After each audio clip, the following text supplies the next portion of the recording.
नाज़रीन, रुपया पैसा में आपको खुशामदीद कहते हैं। मैं हूं अली नासिर। कई दिनों से मैं आपको एक ही बात दोहरा रहा हूं, कौन सा लीडर क्या कह रहा है, हर एक अपने मुफाद से बात कर रहा है। आपको जज्बाती होने की कोई ज़रूरत नहीं है। मैं बचपन से देखता आ रहा हूं, दोनों फरीक जिनके दरमियान जंग हो रही है, ये इनमें बहुत ज़्यादा रेजिलियंस है और ये बेसिकली हकीकी नज़रियाती रियासतें हैं जो कि आपस में लड़ रही हैं। इनके अपने मुफादात भी होंगे, लेकिन ये इतनी जल्दी जंग ख़त्म नहीं करेंगे। अगर आपका ये ख्याल है कि बेटा बाप के कत्ल को माफ़ कर देगा, इतनी आसानी से ये तो होगा नहीं।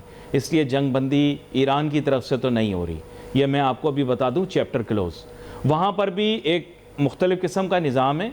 उनके ये जो सदर वग़ैरह हैं, इनके बयान को आप हल्का लें। इन लोगों की उतनी अहमियत क्या यार, मिसाल नहीं दे सकता आपको, तो आप समझने की कोशिश करें। ख़ुद ज़हीन है आप।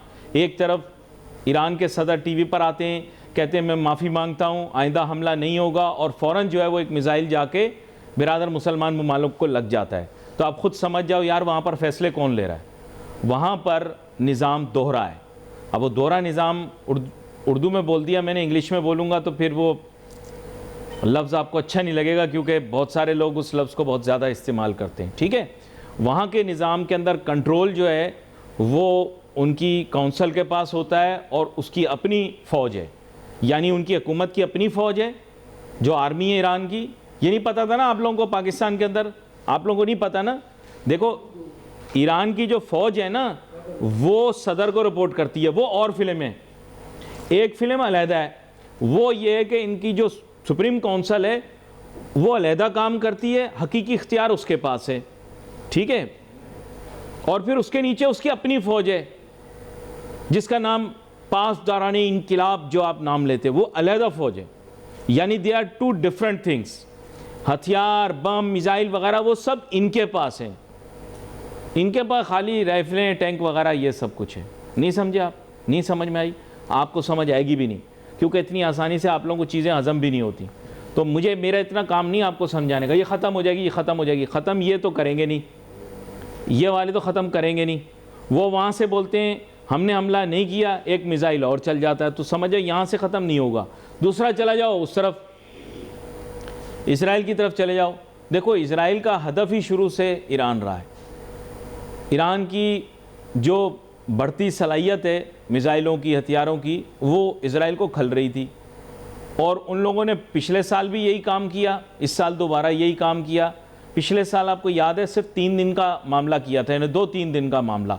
इन्होंने कहा हमने मिसाइल मारे, बंकर फाड़े, ये वो वगैरह वगैरह। ठीक है, और फिर डोनाल्ड ट्रंप साहब का बयान आया कि हमने इनकी सलाहियत को ख़त्म कर दिया। ठीक है, तो लेकिन इशू और चैलेंज को समझो आप, वो लोग भी जंग को ख़त्म नहीं करेंगे। वो भी पूरा फ़ायदा उठाना चाह रहे हैं इस मौके का, और इन दोनों के दरमियान कोई जंग जल्दी ख़त्म नहीं हो रही। ईद तक मामला गया। ठीक है, मरवत साहब का डायलॉग है ना, ईद तक के ये मामला जो है ना, वो बग़ैर कहे आप समझ जाओ क्या हुआ। समझ, बोलना नहीं है, समझना है, खाली समझा करो बातों को, बोला नहीं करो। तो ये चैप्टर यहाँ पे क्लोज़ हो गया। ठीक है, जंग जल्दी ख़त्म नहीं हो रही। अब तेल और गैस की कीमतों को क्या होगा? देखो, ईरान के पास तुर्क का पत्ता सिर्फ आबनाए हुर्मुज़ है। आबनाए हुर्मुज़ के मुंह के ऊपर वाक़े है गवादर। नहीं समझ में आई? आपको समझ आएगी भी नहीं। पाकिस्तानियों को चीज़ें समझ में नहीं आ रही होती। हाँ, इनको सबा कमर का ड्रामा दिखा दो, इनको समझ में आ जाएगा, लेकिन इतना बड़ा मामला हो रहा है, ये इनको समझ में नहीं आएगा। सही है, तो आबनाए हुर्मुज़ जो है उसके मुंह पर क्या वाक़े है? गवादर। तो अब बेसिकली क्या हुआ, ये सिलसिला भी अगले 10-20 साल के लिए गया। फिर उसके बाद हर आदमी कल कह रहा है शब्बर जैदी की ट्वीट देखिए, शब्बर जैदी की ट्वीट देखिए। यार प्लीज़ 50 रुपये एक्टिंग के काटो यार, इसके ओवर एक्टिंग के, शब्बर जैदी के। ऐसे ही बस रोज़ चुटकुले छोड़ता रहता है, नई नई बातें लेकर आता है। हमारे मुल्क की इलीट भी पता नहीं क्या ड्राइंग रूमों में बैठ बैठ के इतनी सुस्त हो गई है, उनको भी अब समझ में नहीं आता, अकल लगता है पेट में चली गई है। And they are talking such nonsense and listening to such nonsense and digesting it. I want to bring in someone in today's show who knows these things very well and is very well versed with the strategic situation and the dimensions. He has been warning us for many years about this upcoming and coming crisis, or जनाब सरदार शौकत पोपलजई साहब, Balochistan economic forum के सरबराह। Welcome करता हूं sir आपको show में। बहुत शुक्रिया अली भाई, बहुत शुक्रिया। मेरे ख्याल से सर हर प्रोग्राम में आप आए, आपने यही बात की, हर प्रोग्राम में आप आए, आपने यही बात की।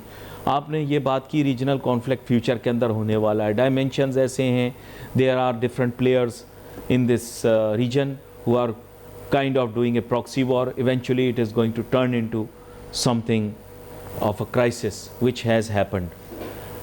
But I'm sure you are not pleased कि आपकी पेशगोई या आपकी जो फोरकास्ट है वो सही निकली। Am I correct or am I wrong?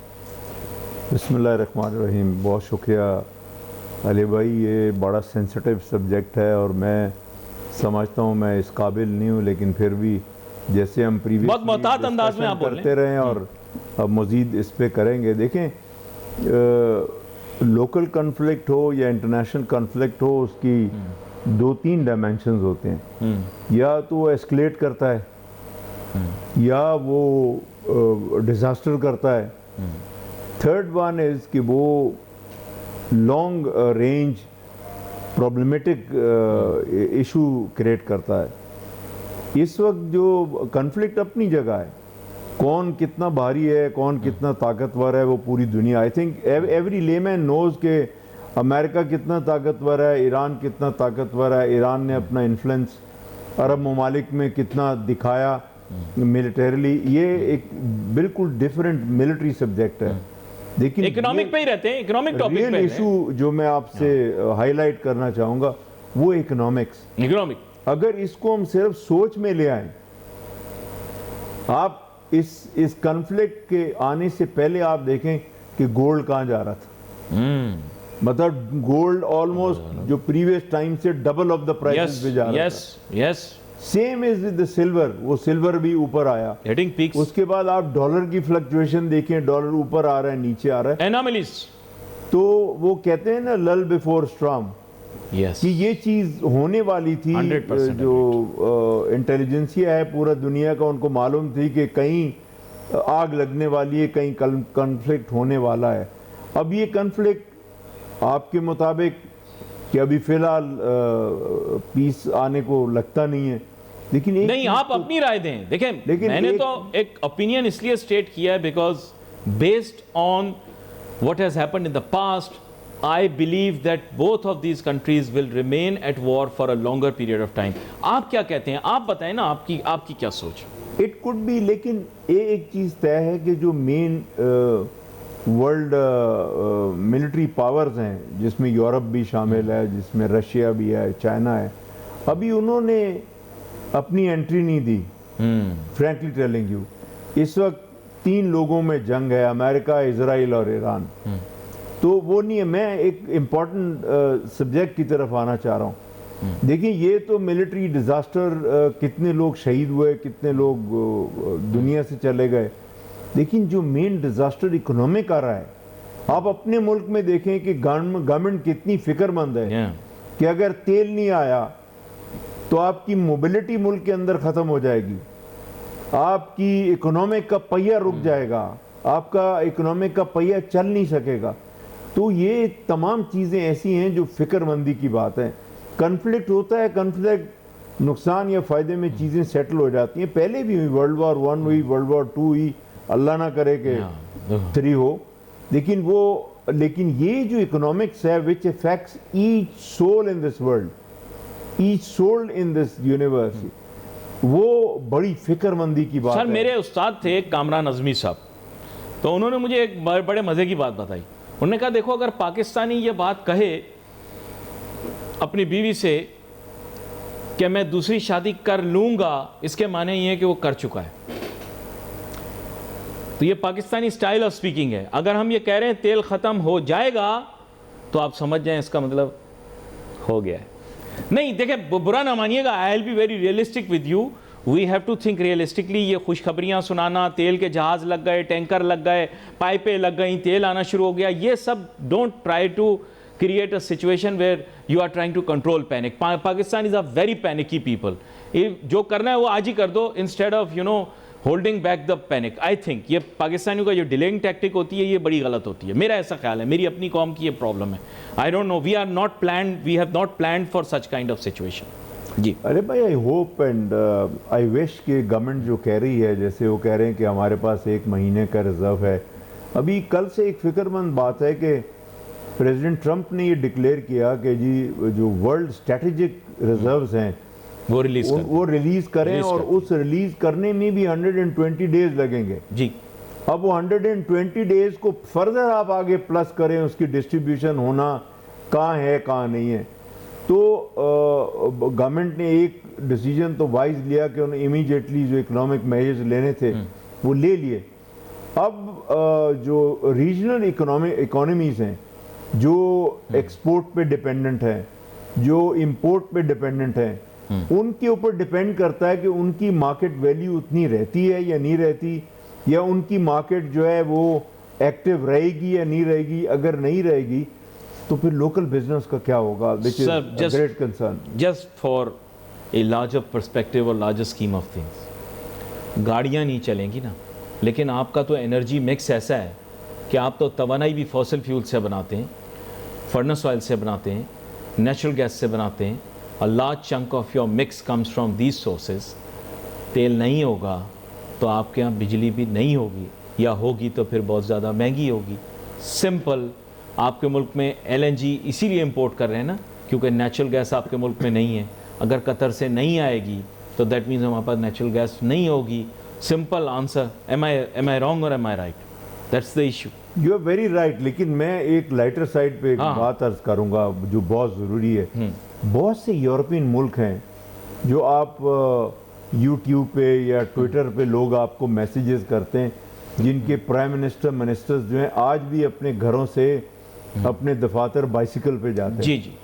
तो फेडरल गवर्नमेंट में भी मिनिस्ट्रियाँ उनकी कैबिनेट रेजिडेंसी से दूर नहीं है। जी जी। आई विश कि गवर्नमेंट ये मेजर्स ले कि ये जितनी कैबिनेट है they should start with this phenomena कि जी इनको बाइसिकल दें कि नहीं, जाएं लेकिन आप। पहले उसको उनको साइकिल चलानी सिखानी आप पड़ेगी। करें। नहीं, देखें, mostly फ्रॉम जानते हैं। लाइटर पर्सपेक्टिव उनको साइकिल चलानी नहीं आती। देखिए, अब लैंड क्रूजर में बैठना डजन मीन कि उन्होंने कभी बाइसिकल नहीं चलाई होगी। हाँ, मरूम जियाउल हक ने क्या किया था, वो साइकिल चला। आपको याद है ना? साइकिल तो ये वक्त आ गया है कि इनको वहां से शुरू होकर लोग खुद आ जाएंगे।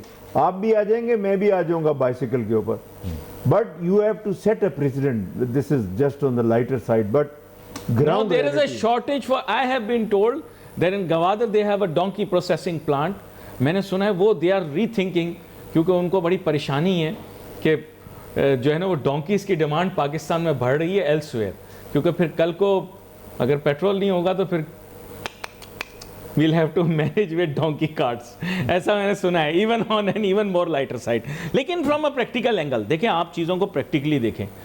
आप मुझे सच बताएं ना, देखें, we have to have a strong plan B and strong plan C. हमें ये अंडरस्टैंड करना पड़ेगा दैट इवेंचुअली। अब मैं आपके सामने एक मिसाल रखता हूँ, आप मुझे बताइएगा। You are aware of the strategic location of this region. आप ना हुरमुज़ वो नहीं खोलते। मेरा नहीं ख्याल कि जब तक ये जंग ख़त्म होगी वो स्ट्रेट्स ऑफ हुरमुज़ को खोलेंगे, या स्ट्रेट्स ऑफ हुरमुज़ अगर खुल भी गया तो it will be secure for all ships. मेरी ये राय है कि जब तक जंग ख़त्म नहीं होगी स्ट्रेट्स ऑफ हुरमुज़ नहीं खुलेगी। देखिए अली भाई, एक बड़ी इंपॉर्टेंट चीज़ है, मैं समझ से बाहर हूँ कि आपके पास यूनाइटेड नेशंस है, आपके पास सिक्योरिटी काउंसिल है, फिर रीजनल बहुत से ऐसे प्लेटफॉर्म्स हैं, लेकिन सबसे इम्पोर्टेंट प्लेटफॉर्म देखें, इधर अमेरिका इसराइल को साइड पे रख के ईरान और अरब वर्ल्ड, हमारे पास तो बहुत बड़ा एक प्लेटफॉर्म है वो OIC का। ओह, So I don't know why it is silent. Why other than these Arab world GCC countries, why other Islamic countries are not aggressively participating into it? Why they are not pressurize their alignments, जहाँ जहाँ भी उनकी alignment है, America के साथ है, Iran के साथ है, कि उनको convince करें कि यार it's a disaster and let's resolve this. So मुतारिक होना पड़ेगा उन इदारों को जो इस वक्त मुतारिक नहीं है, और मेरी समझ से बाहर है कि वो साइलेंट क्यों है। आर दे साइलेंट पर्पसली, या वो उनके बस में नहीं है कि इसको रिजॉल्व। सर आप ऐसे समझ लें कि कंपल्शन यानी मजबूर। एक किसी से मैंने पूछा, उसने कहा मैं मजबूर थी। आगे आप खुद समझ जाएं। तो ये मजबूरी जो है ना इंसान से बड़े काम करवाती है, वरना अगर मैं टीवी पर इस वक्त बता दूं कि किसकी पोजीशन क्या है बशमूल हमारे, तो it will be very shocking. And we all know these bases where they are, from where the attacks are being launched, and we also know where the other party was running its proxies. तो हमें पता है कि world जो है ये बड़ी polarised है, लेकिन मुस्लिम वर्ल्ड कितनी पोलराइज्ड है हमने इसके बारे में कभी नहीं सोचा था।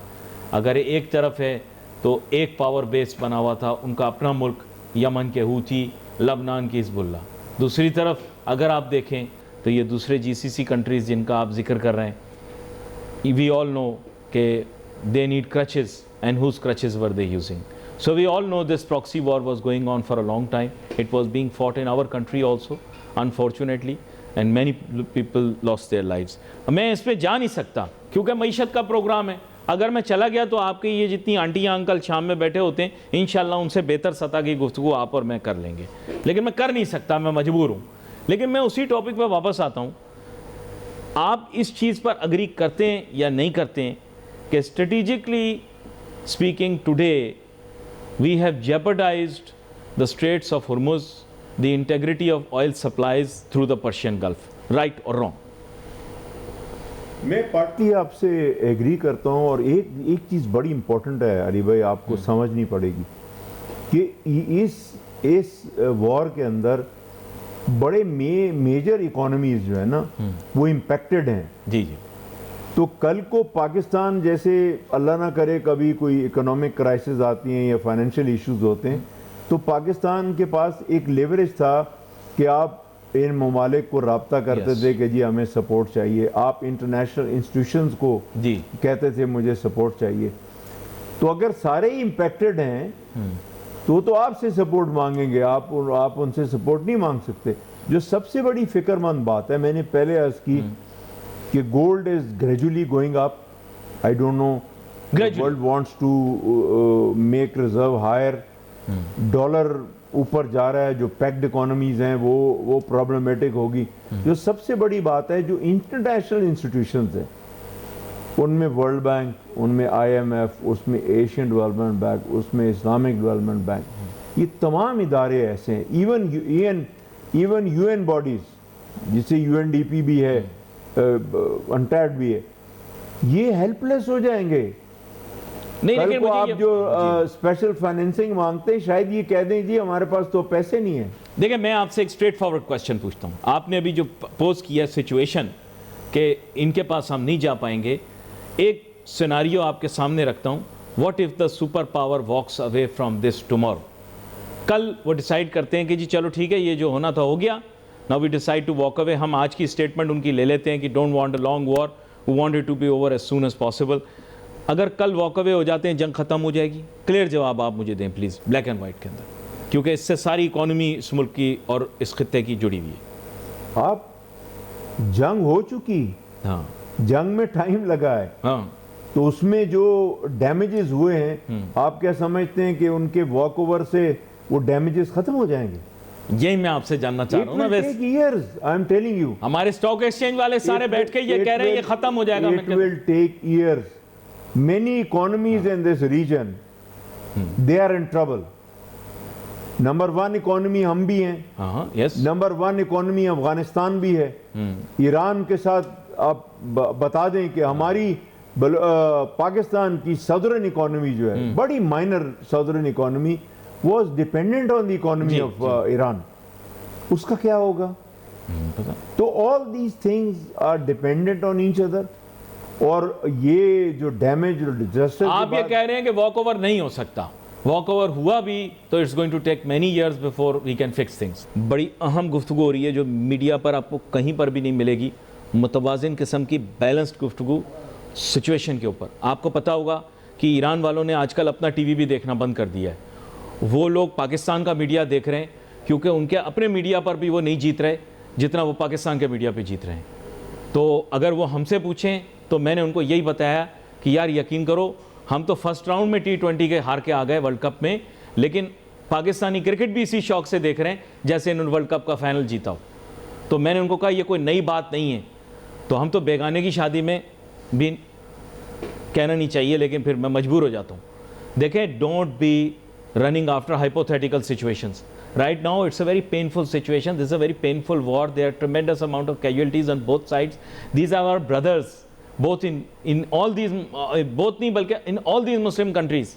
All the affected are our brothers, and the casualties in the UAE have been Pakistanis. Poor Pakistani taxi drivers जिनके ऊपर मलबा गिर गया. What was their fault? तो आपको ये अंडरस्टैंड करना है कि इस वॉर की सारी कैजुअलिटीज मुस्लिम्स ही हैं, ज़्यादातर, मतलब apart from the ones that take place in Iran. But human beings are human beings. War is never in. एक बड़ा मशहूर जंगजू था, उसने कहा there is no one who is victorious in war. जंग में कोई नहीं जीतता, जंग में सब हारते हैं.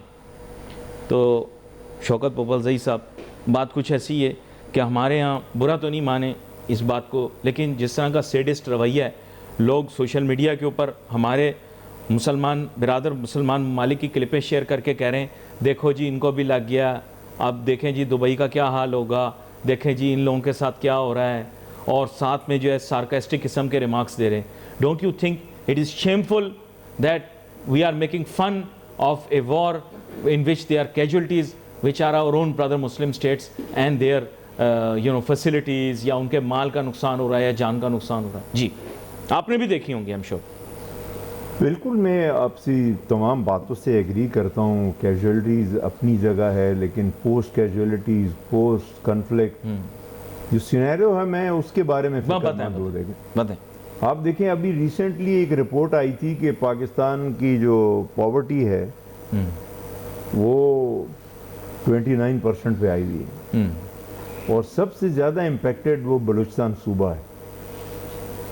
तो ऐसे सच सिचुएशन में जहाँ गवर्नमेंट को मेजर इकोनॉमिक मेजर्स लेने पड़ रहे हैं, तो क्या हालत होगी सूबों की. सूबों के बजटरी इश्यूज हैं, सूबों में डेवलपमेंट इश्यूज हैं, सूबों में हेल्थ का एजुकेशन है, एजुकेशन का इशू है. तो इसको ये कैसे रिजॉल्व होंगे, वो ज़्यादा फिक्रमंदी की बात है. देखें, लेट्स नेशनल लेवल, पहले इंटरनेशनल, फिर नेशनल हमने डिस्कस कर लिया. लेट्स गेट डाउन कि तमाम इम्पैक्ट जो है, ठीक है. अब मैं छोटी सी आपको बात बताता हूँ कि पहले आप उसको ऑफ द रिकॉर्ड करते थे, आज ऑन द रिकॉर्ड करना होगा. जी जी.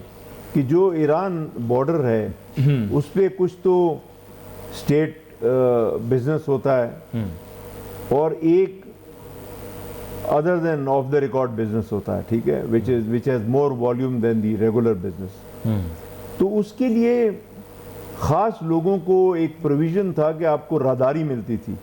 अगर पासपोर्ट नहीं है, वीज़ा नहीं है, नो प्रॉब्लम, राहदारी पे दोनों मुल्क प्रोविजनल. जैसे एक हफ्ता हो गया और राहदारी बंद हो गई, ना कोई उस पर जा सकता है ना आ सकता है. वही पासपोर्ट होना चाहिए, या ज़ायरीन आ रहे हैं, या अल्लाह ना करे कोई महाजर वहाँ से आए, तो दूसरी बात है. तो दीज आर इश्यूज. तो जिनकी इकोनॉमिक्स उस माइक्रो लेवल पे थी, वो बहुत ज़्यादा अपसेट हो जाएगी, बहुत ज़्यादा. जब अपसेट होगी, माजरत के साथ ये मुझे ओपनली कहना पड़ रहा है कि हमारी सूबाई जो फेडरल गवर्नमेंट है उसकी इतनी कैपेसिटी नहीं है. That's a worrisome situation, I am telling you. Let's not जज our self militarily, let's not जज आवर सेल्फ कि कौन सा मुल्क कितना ताकत रखता है. आज दुबई पे हुआ, अबू धाबी पे हुआ, बहरीन, कुवैत, ओमान, कोई कंट्री नहीं बचा. तो आप कैन यू इमेजिन कि एक मिसाइल उन पे क्या इकोनॉमिक इम्पैक्ट लाएगा. उनको आज देखें, आज से ही आप जज करें कि वो कंट्रीज़ जो हैं, वो इकोनॉमीज़ जो हैं, वो अपने आप को प्रोजेक्ट कर रही हैं कि हमें कोई इम्पैक्ट नहीं है. हम we are open for business, we are open for tourism. This shows कि देयर इज सम प्रॉब्लम. ये बड़ी प्रॉब्लम है. तो but could you have even conceived, देखें, let me put it on a scale of 10, could you have even conceived about 2 years ago कि इस तरह की सिचुएशन होगी? यस, जब लास्ट टाइम देखें अमेरिका और इजराइल ने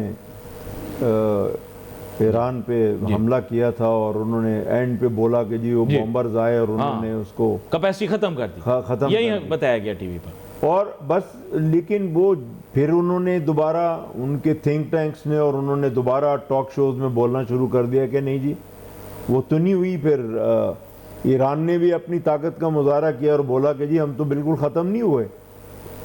लेकिन क्वेश्चन मार्क कि दुनिया की जो सोच है वो चेंज ये हो रही है, वो क्वेश्चन अब आ रहा है बहुत बड़ा जो हमें ये डिस्कस करना चाहिए कि अमेरिका और इजराइल ने ईरान पे किस बेसिस पे हमला किया। उनके अपनी इंटेलिजेंसिया, उनके अपनी हाउस ऑफ जो उनकी पॉलिटिकल हाउस है वो बोल रहा है कि जी ऐसा कोई ख़तरा नहीं था। देखिए, रियलिटी ऑफ द सिचुएशन ये है कि ये सब इजराइल ने इनिशिएट करवाया है और इसमें कोई ढकी छुपी बात नहीं। जो बात आप जिस जवाब को तलाश कर रहे हैं सीधा साधा जवाब है। और इजराइल जो है वो बहुत ज़्यादा वील्ड इन्फ्लुएंस करता है, कभी इंडिविजुअल्स के ऊपर, कभी इंस्टीट्यूशंस के ऊपर, कभी कंट्रीज़ के ऊपर। आपके सवाल का जवाब ये है कि US never wanted this war, it was dragged into it because of Israel. They may been some kind of political coercion also, there must have been some kind of convincing also, there must have also been some kind of I can't use a more harsher word, but people have different things to say, but definitely ये Israel और Iran की जंग है और हमें इसे understand करना है कि they are, Israel is the primary initiator of it. आपके सवाल का जवाब ये है। अरे भाई एक मालूम के साथ मुझे इख्तलाफ कर लें। एक इख्तलाफ मैं नहीं करता हूँ, मैं खुल के आपसे बात करता हूँ। हाँ। वो ये कि that means in times to come, from today and times to come, that means Israel is a liability on America now. This is not a secret, this is open. Now how mention तो किया है ना उन्होंने, खुद भी बोला है। How America is going to handle its economic issues, how America is going to take care of its allies. Third is, if Israel was baby of America or became a liability, how they are going to survive? That's a big question mark. Very, very big देखिए question sir, I'll put it in so many words. आप मुझे सही सही बताइएगा। Are you aware that right now the biggest business houses, the biggest enterprises, the biggest banks, the biggest financial institutions, the biggest tech companies, they are all driven by a certain country जिसका visa आपका नहीं लग सकता। तो वो liability कैसे, वही तो इनिशिएटर्स हैं। We have to understand they are primary influencers right now. वो सेट कर रहे हैं ग्लोबल इकोनॉमिक डायरेक्शन। अगर पाकिस्तान वाले लोग भी इस तरह से सोचें क्या इकोनॉमिक पावर जो है it wields more strength than military power, more strength than political power, more strength than diplomatic power, तो हमारी भी थिंकिंग का नज़रिया फ़र्क हो जाएगा। The only thing they wield right now is economic power, और ये हम सब जानते हैं। नाम लिए बगैर आपको बता रहा हूँ, जब बॉयकॉट करना शुरू किया तो लोगों को तो सुबह अपने घर का जो लोटा था वो भी इस्तेमाल करने से रोकना पड़ा, क्योंकि शायद वो लोटा भी वहीं से बन के आया था जिस मुल्क का वीज़ा आपका नहीं लग सकता। गलत बोलूँ तो आप मुझे पकड़ें। They have complete economic control over the world's resources. अरे भाई things are changing, I am telling you. हाँ, जैसे आप मुझे पहले अलाउ करते हैं अपने predictions के, मैं फिर आपको बता नहीं करें बिल्कुल। There is wind of change. अब मैं आता हूँ, दुनिया की स्ट्रॉन्ग इकोनॉमिक हब जहाँ के जो कॉर्पोरेट सेक्टर है वो पूरी दुनिया के इकोनॉमिक डिसीजंस लेते हैं। दुनिया के एक स्टॉक एक्सचेंज, दुनिया की गोल्ड बुलियन, दुनिया की ऑयल प्राइसिंग उस शहर से होती है, उसको बोलते हैं न्यूयॉर्क, उस स्टेट से होती है New York. You see the wind of change. जिस मुल्क का आप बोल रहे हैं, मैं नाम नहीं लूँगा, उन्हीं की पॉपुलेशन उधर बहुत ज़्यादा है जो मेन इकोनॉमिक को कंट्रोल किया हुआ। लेकिन how a mayor, a Muslim mayor took over in New York, this is wind of change, I am telling you. It's not there only, it's all over the world. पूरी दुनिया में ये change आने वाली है, आप इसको नहीं रोक सकते। It's a cycle all over the world, political and economic. You can't do that. Look at Africans. Africans कैसे होता था? yes. मैं कभी अमेरिका जा ट्रैवल करता था तो मुझे बहुत कम अफ्रीकन कंट्री के लोग नज़र आते थे। अब तो 60 to 70% फ्लाइट उनसे भरी होती है, क्योंकि उनकी आंखें खुली कि यार हमारे पास तो अल्लाह ने इतना कुछ नवाजा हुआ है। यानी it's a world agriculture form. Yes. तो अब उनको भी, तो इसी तरह पूरी दुनिया में इस चीज का आ रहा है। Largest repository of natural resources, I think. आज अगर ऐसा नहीं होता, बहुत माजरत के साथ, हाँ बिल्कुल, आज ऐसा नहीं होता तो अमेरिका को वो चीजें ना करनी पड़ती जो उनको करनी पड़ी। वेनेजुएला है आपके सामने, फिर वो ग्रीनलैंड है, फिर ईरान है। These are things which are giving you a prediction, a sight what is going to happen in coming days. ये बात अलाइनमेंट्स चेंज हो जाएंगी, रीजनल सेटिंग चेंज हो जाएगी, वर्ल्ड इंस्टीट्यूशंस को अपने आप को चेंज करना होगा, क्योंकि उनकी जो बोरिंग, गिविंग, अर्निंग, वो कैपेसिटी ख़त्म हो जाएगी। ये मैं आपको अपनी ओपिनियन दे रहा हूँ। I don't know how you take it. नहीं, मैं आपकी बात को समझ गया हूँ। आप तो यही कह रहे हैं कि the scheme of things to come, वो आपने कहा है कि ये इन तमाम चीज़ों से पता लग रहा है, रीपोजिशनिंग हो रही है। और यूरोप कहाँ खड़ा था कुछ अरसे पहले, नेटो कहाँ खड़ा था कुछ अरसे पहले, हर चीज़ यकसर तब्दील हो गई। आपने अफ्रीका की भी निशानदेही की, लेकिन इस पूरी स्कीम ऑफ थिंग्स के अंदर अनफॉर्चुनेटली पाकिस्तान के इंटेलेक्चुअल्स की कोई इनपुट नहीं है। बुरा ना मानिएगा, in fact we don't even know where we stand as a country. तो बुरा ना मानिएगा, हमारे इंटेलेक्चुअल्स की बड़ी वीकनेस है। हमारे बिजनेसमैन को तो कुछ पता ही नहीं है। मैं तो खुद हैरान हूँ, 90% से ज़्यादा जो है वो किस्मत के धनी हैं। बाकी मैंने नहीं देखा कि कोई ऐसा हो जो अकल या जहानत का धनी था तो वो अमीर हो गया। बहुत कम ऐसे मुट्ठी भर लोग हो गए। बुरा तो नहीं लग रहा आप लोगों को नाजरीन, मैं बिल्कुल सच्ची बात बता देता हूँ। रोज़े की कैफियत के अंदर अकेला टेलीविज़न एंकर हूँ जो कलमा पढ़ता है, ला इलाहा इल्लल्लाह मोहम्मद रसूलुल्लाह, लो दुरूद शरीफ पढ़ लो।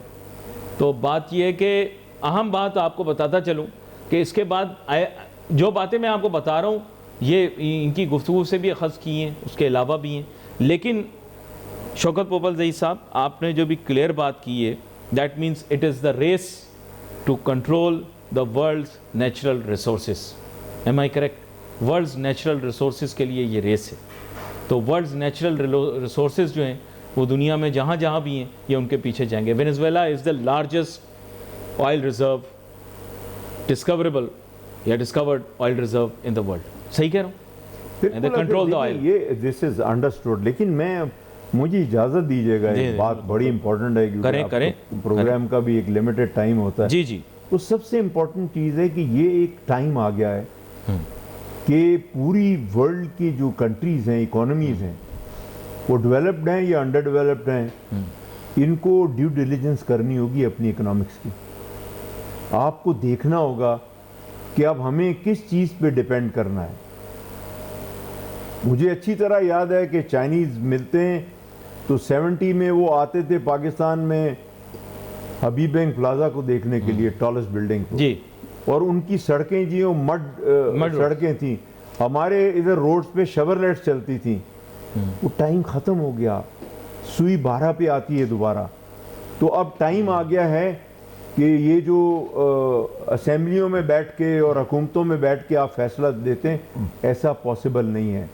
आपको हमें सुनना होगा, आपको अवाम नास को सुनना होगा कि उनकी ज़रूरत क्या है, तो आपको पॉलिसीज़ उसके मुताबिक बनानी होंगी। आपके पास जो रिसोर्सेज हैं, आप ज़्यादा विशफुल थिंकिंग ना रखें। जो रिसोर्सेज हैं अवाम को ट्रुथफुली बताएं कि ये हमारे पास है, खाने के लिए ही है, पीने के लिए ये है, इस्तेमाल करने के लिए है, ताकि अवाम इतनी बेवकूफ़ नहीं है। नहीं सर, लेकिन ये रिसोर्स वाली वो एक आपके सामने चीज़ रखता हूँ।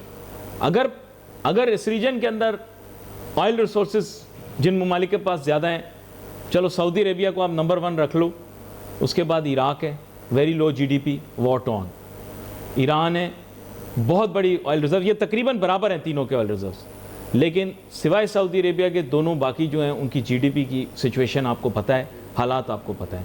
Venezuela is the worst, one of the worst economies in the world, it is the largest oil reserve in the world right now. उसके अलावा मैं आपको अफ्रीका के मुतादिद मुल्क गिनवा दूँ कि जिनके पास बहुत अच्छे ऑयल रिजर्व्स हैं, जिनमें लीबिया भी शामिल है। लीबिया वॉर टॉन, तबाह बर्बाद हुए में, हालात ख़राब हुए में, मुल्क के अंदर 2 निज़ाम चल रहे हैं, एक अलहदा हुकूमत है, दूसरी अलहदा हुकूमत है। So resources are no guarantee for economic prosperity. इससे तो एग्री करें आप? नहीं, आई एग्री विद यू, लेकिन एक चीज़ देखें ना आपके सामने है कि how America became super power. America became super power, they are proud of it कि उनके यहाँ डेमोक्रेसी हमेशा रही।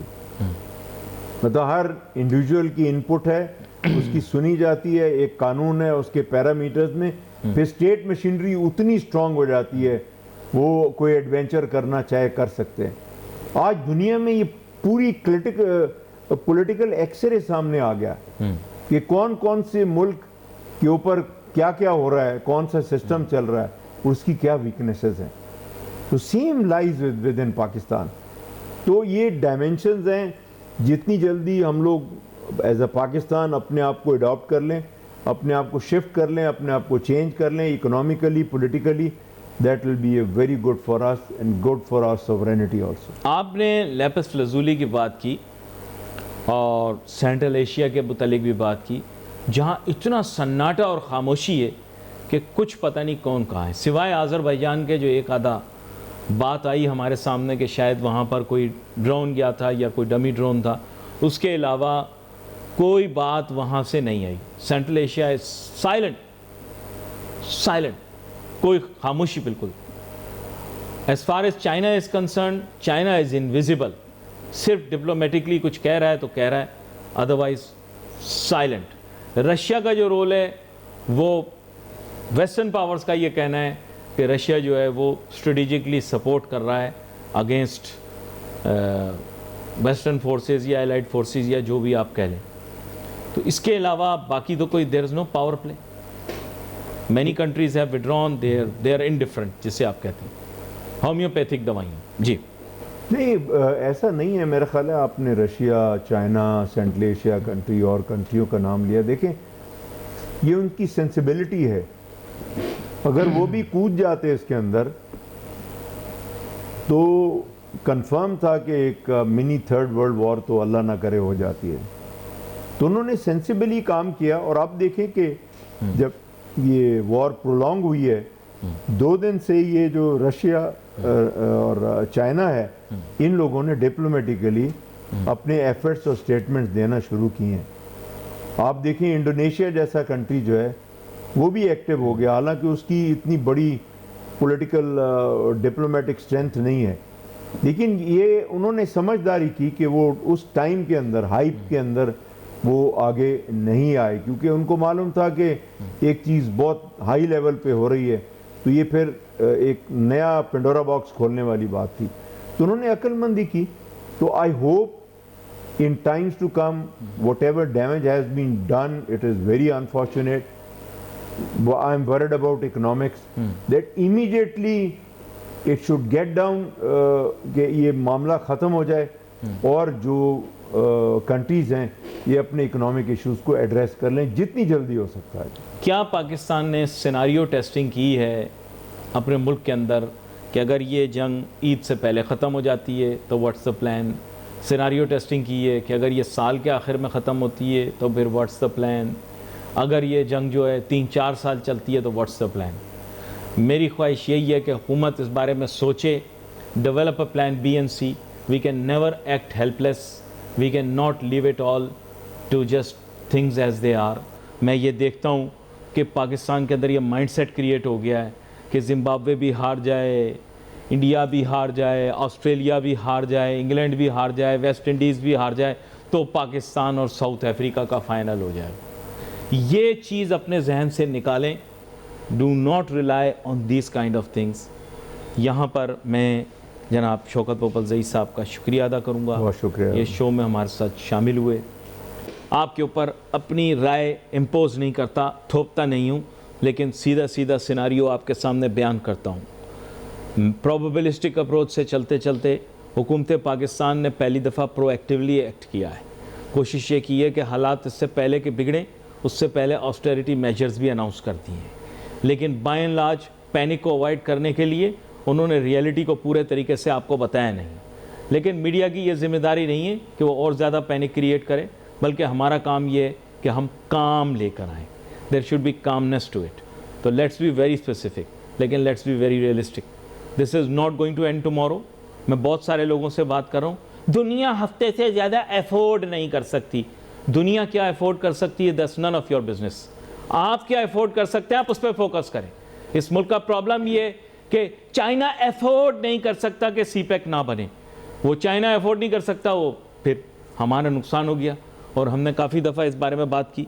लेकिन बात यह कि इसी तरह हम ये सोच रहे हैं कि world can not afford, forget about what the world can afford और not. Do not think about uncontrollable factors, think about controllable factors.